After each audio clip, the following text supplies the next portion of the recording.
Hi students, कैसे सब बढ़िया।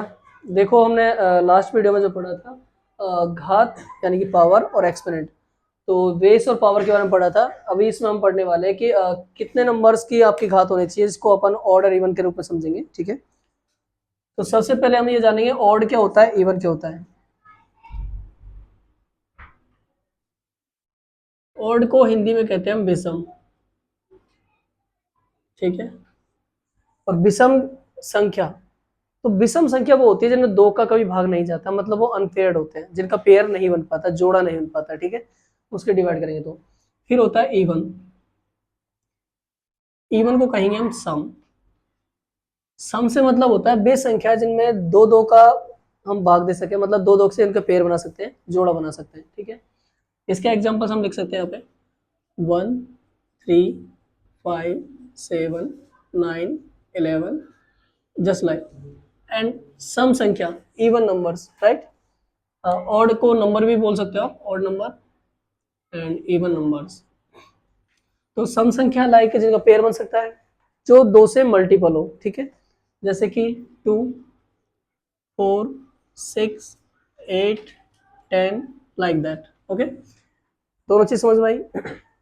अब हमको ये देखना है कि कैसी संख्याओं की घात सम और विषम होने से फर्क पड़ जाता है। तो एक एग्जांपल लेते हैं। सपोज हमको छोटी छोटी एक संख्या लेते हैं 1। अगर 1 माइनस का है, ठीक है, माइनस का 1 है और उसकी पावर अगर ऑड है, तो हमको एक फॉर्मूला याद रखना है कि जो इसका आंसर आएगा, ठीक है, वो नेगेटिव ही आएगा। कैसा आएगा? नेगेटिव ही आएगा। नेगेटिव ऐसे लिख लो शॉर्टकट, या फिर नेगेटिव लिख सकते हो, मतलब माइनस में ही आएगा। जैसे कि एग्जांपल लेते हैं अभी, सोचो माइनस का कोई लिख लिया 2 और इसकी पावर ऑड। ऑड से कैसे? अगर 1 रखोगे इसकी पावर, सपोज 1 रख दिया, तो क्या करेंगे? -2। अब मल्टीपल तो कर नहीं सकते ना, स्क्वायर होता तो -2 को -2 से करते। अब ये तो -2 की पावर 1 है, तो माइनस में आएगा, खुद माइनस आंसर आ गया। सपोज हम अगला करते हैं, सेम केस, -2 की पावर हमने 3 कर दिया। ठीक है, तो हमको क्या करना पड़ेगा? पावर का 3 रखने का मतलब है 3 टाइम मल्टीप्लाई करना है। तो -2 मल्टीप्लाई -2 मल्टीप्लाई -2।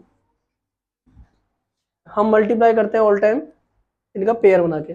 चलो पेयर बनाते हैं। माइनस और माइनस को मल्टीप्लाई करने पे क्या आता है? प्लस आता है, तो हमने यहाँ प्लस लिख दिया। और 2 को 2 से मल्टीप्लाई करो, 2 2 जा 4। ठीक है, अब हमारे पास ये रिमेनिंग है -2, इसको हमने यहाँ पर लिख दिया। देखो, प्लस को जब माइनस से मल्टीप्लाई करेंगे तो क्या आएगा? माइनस आएगा। और 4 को जब 2 से मल्टीप्लाई करोगे तो 4 2 जा 8 आ जाएगा। ठीक है, जैसा कि हमने कहा था, अगर आपका ऊपर का जो बेस की जो पावर है, अगर आपकी ऑड नंबर है, तो आंसर किसमें आएगा? नेगेटिव में। तो ये बेसिक फॉर्मूला बन गया हमारा। ठीक है, इसी तरह से हम सेकंड नंबर पढ़ेंगे। अगर आपका कोई भी जो बेस है उसकी पावर अगर इवन है, चाहे वो नंबर आपका पॉजिटिव हो या नेगेटिव, उसकी पावर अगर इवन है, सम संख्या उसकी घात है, तो आंसर ऑलवेज कैसा आएगा? प्लस ही आएगा। चलो चेक करते हैं। सोचो -1 से स्टार्ट करते हैं, इसकी पावर अगर सम संख्या है। अब सम संख्या से कैसे समझेंगे?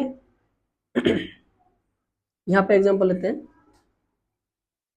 सोचो -1 की पावर सम, और सम के लिए सबसे पहला नंबर कौन सा आएगा? 2। 2 से छोटा आएगा नहीं। अगर हमने 2 लिखा है, इट मीन्स स्क्वायर हमने कर रखे हैं, सेम नंबर को डबल टाइम मल्टीप्लाई करना पड़ेगा। मतलब -1 को मल्टीप्लाई बट इट सेल्फ, मतलब खुद से मल्टीप्लाई करना पड़ेगा। तो माइनस को माइनस से मल्टीप्लाई करेंगे, क्या आएगा? प्लस आएगा, राइट। तो ये प्लस हो गया। 1 को 1 से मल्टीप्लाई करेंगे, 1 आएगा। We can take another example. एक और एग्जांपल लेते हैं। सोचो -2, इसकी पावर सेम रखनी पड़ेगी, या तो मतलब पेयर ऑफ में रखनी पड़ेगी, 2 4 6। तो चलो 4 रख लेते हैं, थोड़ा सा बड़ा रहेगा, कोई बात नहीं। तो पावर 4 का मतलब है जो अंदर जो भी आपका नंबर लिखा हुआ है 4 टाइम मल्टीप्लाई होगा, राइट। तो -2 मल्टीप्लाई -2, फिर से -2 एंड अगेन -2।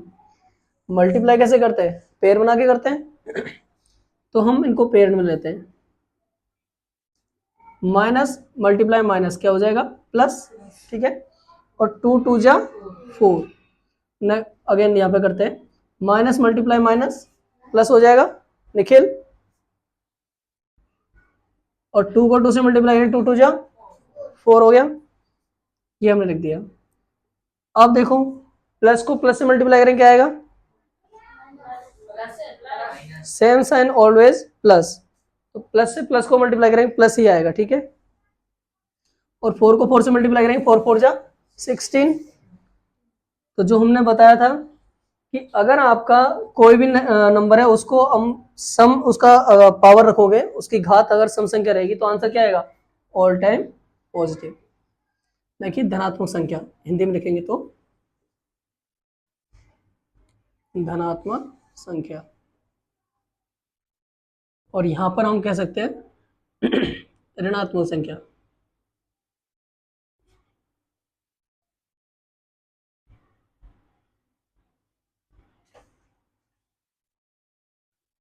इसके बाद हम नेक्स्ट टॉपिक को अगले वीडियो में पढ़ेंगे, तो बने रहे हमारे चैनल पर। Thank you.